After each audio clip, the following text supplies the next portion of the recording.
Good morning, I'm Kenneth Moten. I'm Maggie Rulli, and here are the top 5 things you need to know this Friday. Number 1, President Trump has announced a 5% tariff on Mexican imports. And the president is vowing to raise that tariff every month until it hits 25%. Unless Mexico stops the record influx of migrants now entering the U.S., the new dispute could threaten the new trade deal that replaced NAFTA. In response, Mexico's president has accused Trump of turning an immigrant-friendly nation into a, quote, ghetto that turns away people seeking freedom. Number 2, a rare moment of bipartisanship in Washington. It appears the most unlikely duo, Alexandria Ocasio-Cortez and Ted Cruz, have found common ground. The liberal New York congresswoman and the conservative Texas senator have agreed to work together on a bill that will ban former members of Congress from lobbying. It all unfolded on Twitter when Ocasio-Cortez posted an article on the issue, and Cruz responded by saying, "I agree with AOC." She said, "Let's make a deal." And he said, "You're on." We'll keep you posted. On to number 3, mandatory evacuation orders could come at any time along the Arkansas and Mississippi rivers because officials say aging levees are showing signs of significant leakage. Flooding has already emptied entire neighborhoods as surging waterways threaten more spillovers. Forecasters warn record-setting floods will last for days, if not weeks. The floods are taking an especially heavy toll on farmers. They're struggling over whether to pump waters from their fields or forgo any more planting and rely on insurance and government aid. Meanwhile, most of us would run for cover seeing a giant twister like this, but kids in Iowa, they said these 5th and 6th graders are looking pretty unfazed as they finish warming up for a game. That's ridiculous. Now, the parents and team officials say the skies were clear when the tornado appeared, and then it vanished almost immediately, so it was game on. Really? Yep. Be out. We head to Florida for number 4. A swim instructor is under arrest after a 3-year-old nearly drowned during a lesson. Look at this video. It shows the toddler slipping underwater for more than 2 minutes with none of the 4 instructors nearby even noticing. The boy was later revived with CPR. Jessica Kretz, the instructor seen closest to him, is now charged with child neglect. The boy's family says this could have been easily prevented. Is suffered significantly and is still suffering to this day, still seeking medical treatment with doctors due to the damage that occurred. They put their trust in Park Maitland that they were going to be teaching their kid to swim. Police say Kretz is being charged, but not the other instructors because the child was under her supervision. And finally, let's go to number 5. Attention, Twitter fans. We may be chipping away at our intelligence just one tweet at a time. Researchers in Italy claim Twitter is making us dumber. No surprise. They conducted a study that allowed half of the people to use Twitter to analyze a book, posting quotes and their reflections, and the other half used traditional classroom teaching methods. Twitter users saw their test performance drop by 25 to 40%. Researchers warn we should be more careful about how we use social media. All right, so what do you guys think? Is Twitter actually making us dumber? Tweet us with your thoughts. It's Morning America.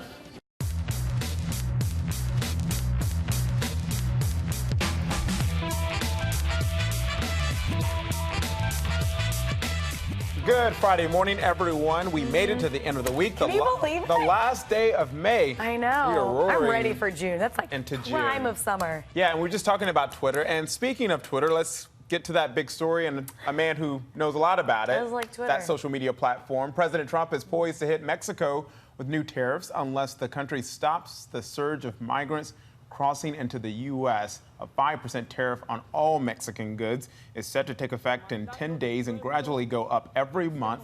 Mexico's president fired back overnight, accusing Trump of turning an immigrant-friendly nation into a, quote, ghetto where people seeking freedom are mistreated and expelled.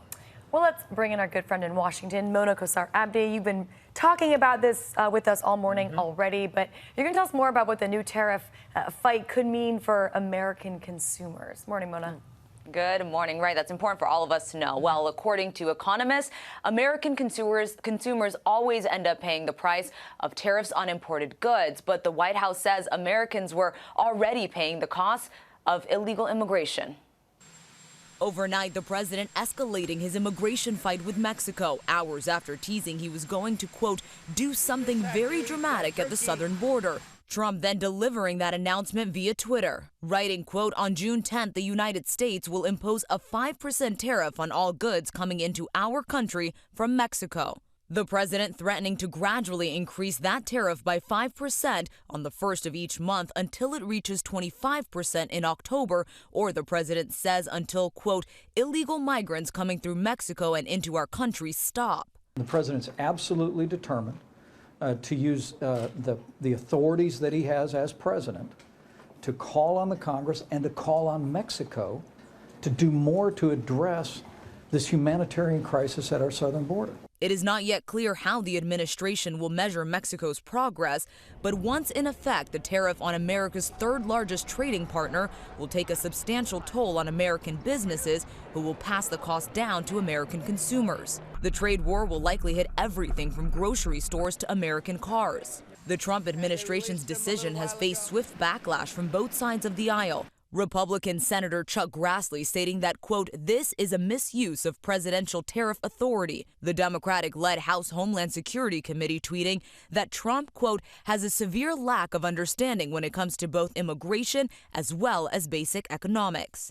And overnight, Mexico's president also reacting, writing a letter to Trump saying that more dialogue is needed, but he also slammed Trump for his immigration policy. Maggie? Yeah, some tough words, Mona, from Mexico's president. He actually called the president's America First policy a fallacy, so we will see what happens next. Mona, thank you. Thanks, we Mona. appreciate it. Thank you. Well, amid all the talk about the president's border wall, there's another border wall being built using private money in New Mexico. Construction has now been allowed to proceed after the right permits were granted. Organizers raised money through an online campaign. They've already built part of the wall on private property.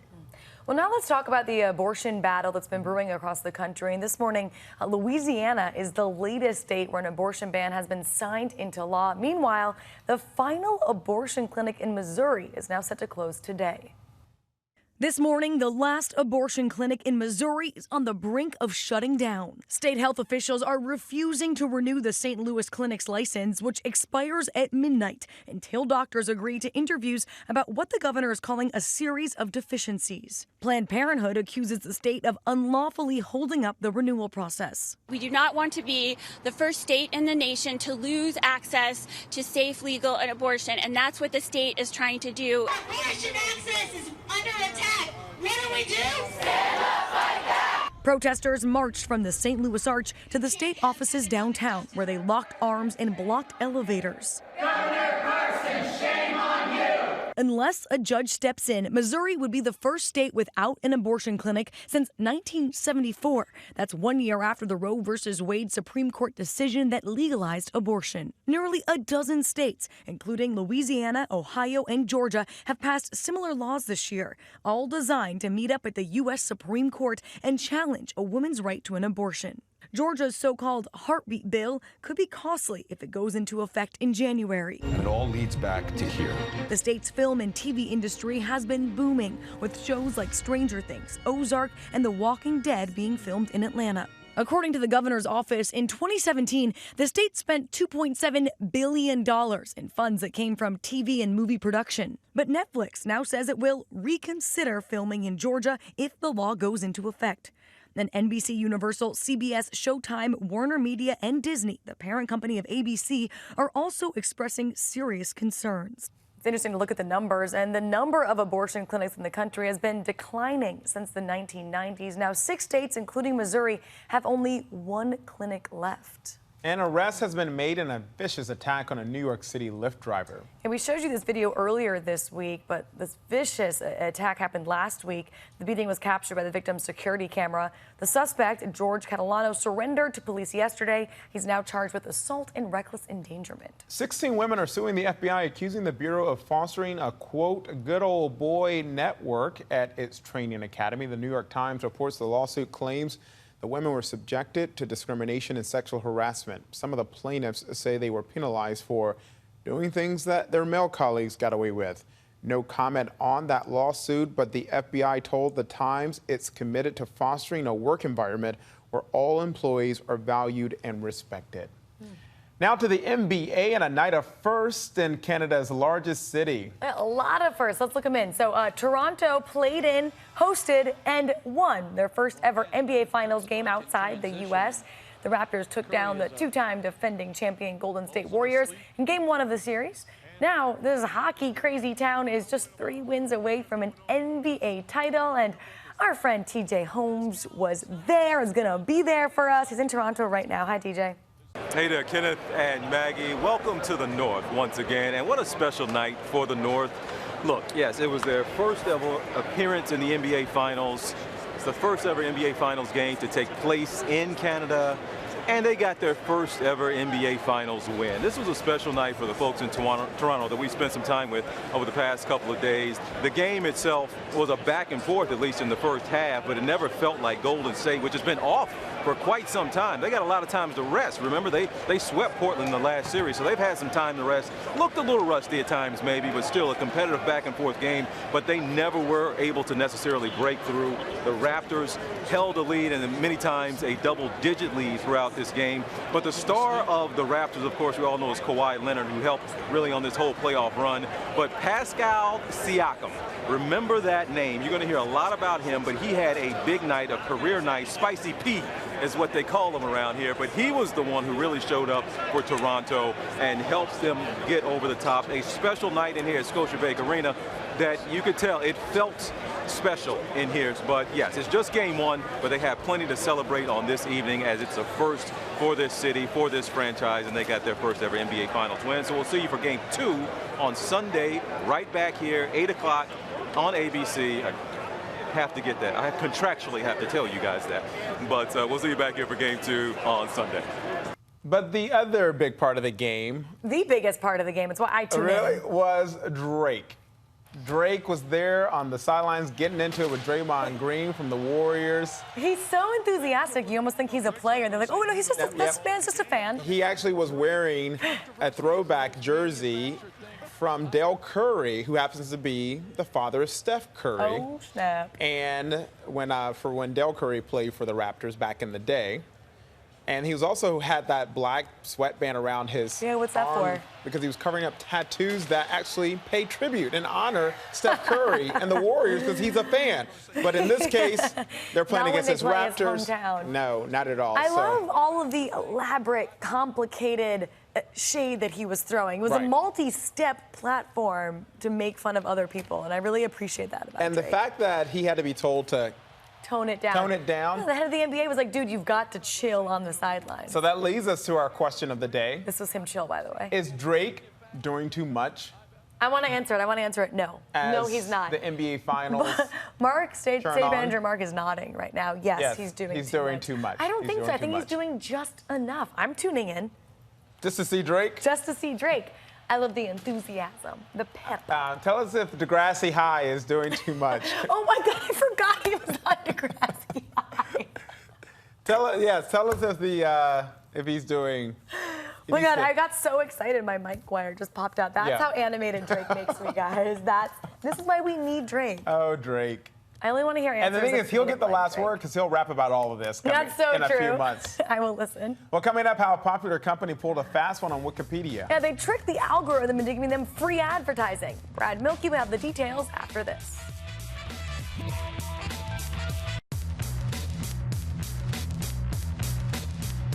All right, so let's talk about the hacking of a global internet resource that a growing number of people increasingly rely on. So the popular outerwear company, The North Face, found a way of getting free advertising, and all they did was just edit Wikipedia entries. ABC's Brad Milkey is going to explain for us. Yesterday, Wikipedia announced a bunch of its articles had been hacked. But this was not a teenage prankster changing people's birth dates. This was a well-known company hijacking the articles you see every day to get a logo in front of you. And they admitted it to the world. This is a video from an ad agency that represents the clothing company, The North Face. And they basically say in this video, we sent a bunch of our people to famous spots wearing North Face gear, and we take their pictures. A backpacker wears a North Face backpack in front of that mountain. A guy wears a North Face t-shirt in front of some Peruvian ruins. So then you upload these photos to Wikipedia. Somebody Googles Peruvian ruins, and that Wikipedia image comes up. It's some dude wearing North Face gear. They did this to article after article all over the site, not a dollar paid to Google or Wikipedia. And the wiki editors are furious. They say they've taken down every one of these photos, but the next time you're looking up that reference article, you might stop and ask, is this the work of crowdsourcing or influencing? And would I know the difference? And here's the crazy part, you guys. Wikipedia images get updated all the time. So this company says it had to keep re-uploading branded photos one after another, all without attracting attention from Wikipedia editors. We'll have a lot more on why the internet is terrifying on Start Here later this morning. Listen on Apple Podcasts or your favorite podcasting app. Kenneth, Maggie? So the North Face has tweeted out an apology saying they've ended the campaign and, quote, "We believe deeply in Wikipedia's mission and apologize for engaging in activity inconsistent with those principles." Interesting. Well, let's go across the pond now to David Wright in the London Bureau. Hi, David. Good morning Hi, to our Maggie. friend Hi, Kenneth. David. It's good to see you, my friend. I saw this headline coming out of South Korea reporting on what happened in North Korea after that failed summit in Hanoi, Vietnam. So tell us about this disturbing report that Kim Jong-un apparently had some of his close folks executed. That's right. All is not happy in the Hermit Kingdom. Despite all of the smiles at the summit, the regime there seems to be up to its old methods. Two senior members of his inner circle have disappeared in recent months. And you'll have to forgive the similarity of these names. Kim Hyok-chol, the chief negotiator for the failed summit in Hanoi, was apparently executed 1 month after the summit. And Kim Yong-chol, Kim Jong-un's former right-hand man, has been apparently sentenced to hard labor.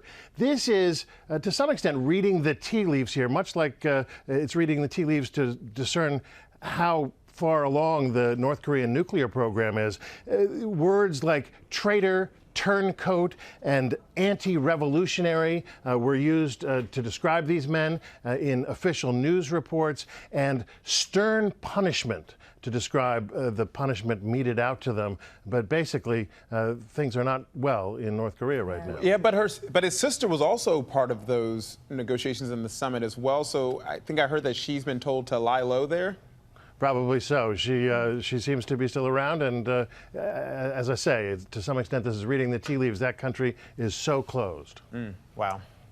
Well, David, this next story we want to chat with you about, I am really interested in because it's a fascinating take on the world's trash. So a few days ago, we reported that Malaysia was planning to send tons of plastic trash back to its countries of origin. And now we're hearing that the Philippines is doing the same. How is this even feasible? Well, this is, as you know, a problem that began with China last year, blocking the import of foreign trash. Basically, Asia is sick of being the dumping ground for rich Western nations to send their trash. So when China blocked imports, that sent it to other countries that were not necessarily prepared for it. And we're talking hundreds of thousands of pounds of trash. 600,000 pounds of plastic trash a month, according to Greenpeace, used to be sent to China. Now it's sent elsewhere, often badly mislabeled.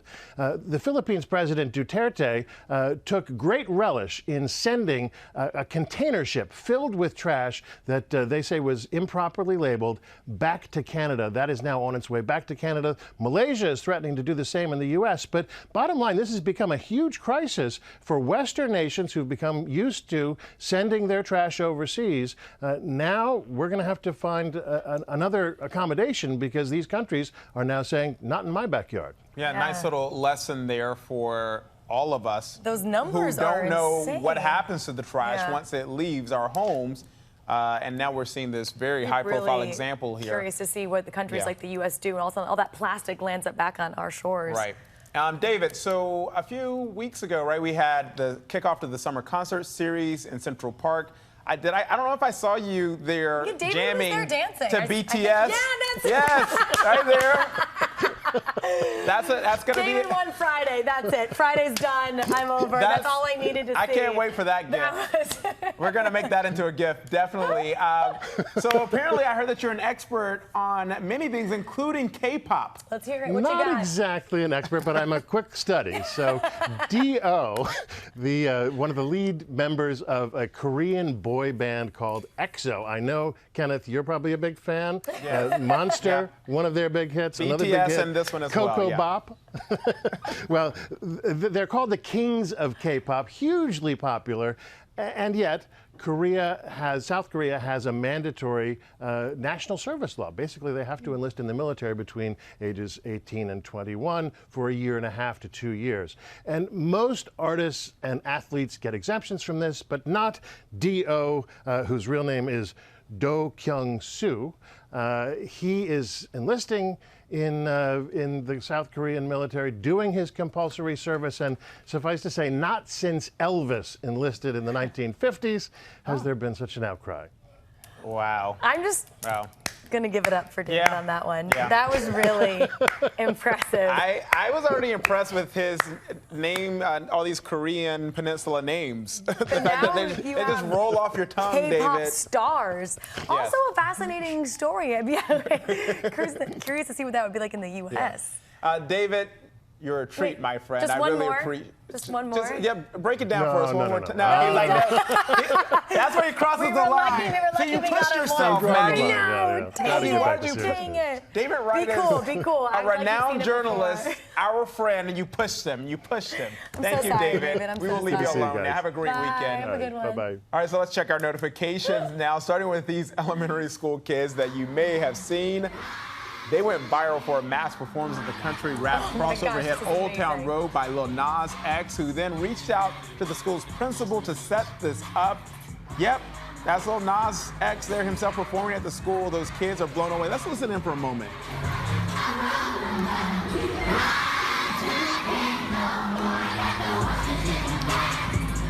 I love seeing those kids break it down. I love hearing like the high-pitched children scream of this song.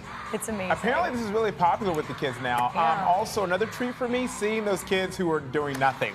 They're just standing there. They're like, who's this guy? It's pretty much what I've been doing all week with Maggie Ruley.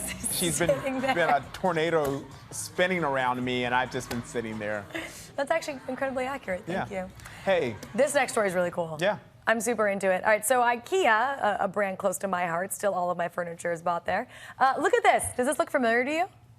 Anyone? What about this one? What about this one? Yes, The Simpsons, Stranger Things, and Friends. Friends. You got them all. So IKEA, this is ingenious. Their new ad campaign is showing how you can use IKEA furniture to build these iconic sets, which is amazing. And I also wonder how long this all takes to build yourself. Right. But so yeah, as you mentioned, that's Stranger Things right there, and they say it's something that everyone can do and enjoy, and you feel like you're right back in your favorite sitcom's home. That's pretty cool. I'd want to live in the Friends apartment. Oh. Obviously, it's huge. Yeah. Parents at one Southern California high school could see some stars in the stands during basketball games. And this is crazy. Multiple reports say the eldest sons of the Lakers, LeBron James, and newly retired Dwayne Wade will be teammates next season. I know. They're both going to Sierra Canyon High School. This is going down in Los Angeles, where Bronny James photoshopped a picture of him with Sierra Wade together. That's going to be crazy in the fan section. And you know dads are competitive. Yeah, Their sons are competitive. I wonder if they'll coach the team. No, they can't. They've got coaches for that. I guess. They don't need their him help. out there with whistles. I would take LeBron James. Like LeBron, stay in the stands. Yeah. We got this. Oh, I cannot wait till he gets out there and a ref has to inject him. Oh. Be like, you're too involved. Inject or eject? I meant eject. Did I say inject? I think you said inject. I may have said inject. I meant inject him with what? I don't know. That'd be illegal. I'm nervous. All right, and finally, a dog that just wants the weekend to be here, like us. No. Oh. He was bad and is whining while his owner tries to discipline him. He's talking. I love it so much. He's like, don't yell at me, Karen. I'm just going to yell over you. Yeah. I don't know what you're saying. I don't know what you're saying. Can't hear you, Mom. Can't hear you. But I know what these kids are saying. Coming up, the National Spelling Bee crowns its champions. There's a lot of them. You heard that right. It's plural. We'll have all the details after this. Here's what to watch out for today. Rapper Cardi B is due back in court on charges related to a fight at a New York strip club. The Bodak Yellow chart topper rejected a plea deal last month. President Trump and the First Lady will host a reception to honor Gold Star families at the White House tonight. And the Star Wars Galaxy Edge area at Disneyland officially opens to the public today. Our own Star Wars super fan, Clayton Sandell, will give an in-depth tour of the park later today, right here on ABC News Live. And remember, Disney is the parent company of ABC News. Clayton must be so excited right now. Really excited. Also, don't forget to tune into The Debrief for an update on all of our top stories and the briefing room for a breakdown of the latest headlines in politics. So, in an unprecedented ending to a nail-biter of a Amazing. competition, 8 kids were left standing at this year's Scripps National Spelling Bee. And now they've all been declared champions. I love this story. And our very own Will Gans has been covering every word of this story from the start. Correct. Whether they can believe it or not, these are the best spellers in the nation. Colette and her lucky mismatched socks. Soham and his cool confidence. Shukalyu. Nice. Shukalyu, may I have the definition?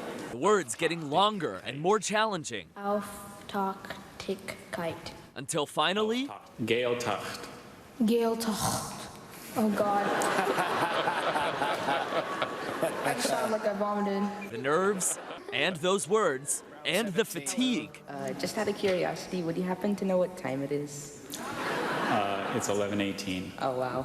Making the Scripps National Spelling Bee do something they've never done before. We're throwing the dictionary at you.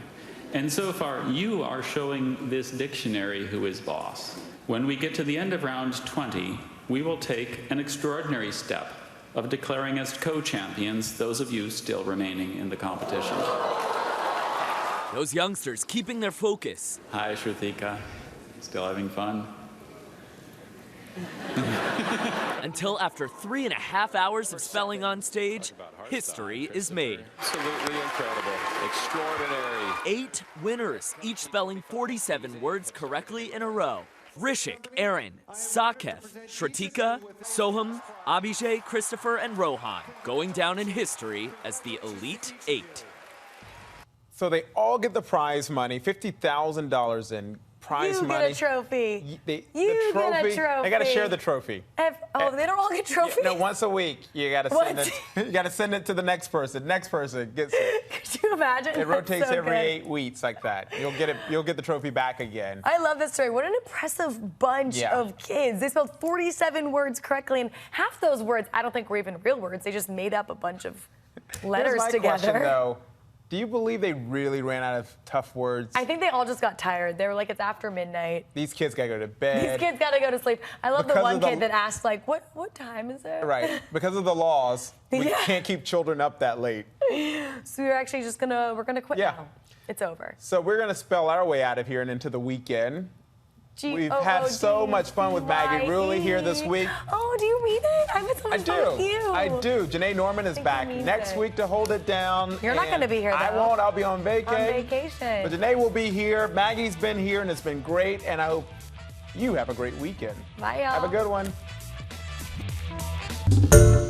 Hi, everyone. George Stephanopoulos here. Thanks for checking out the ABC News YouTube channel. If you'd like to get more videos, show highlights, and watch live event coverage, click on the right over here to subscribe to our channel. And don't forget to download the ABC News app for breaking news alerts. Thanks for watching.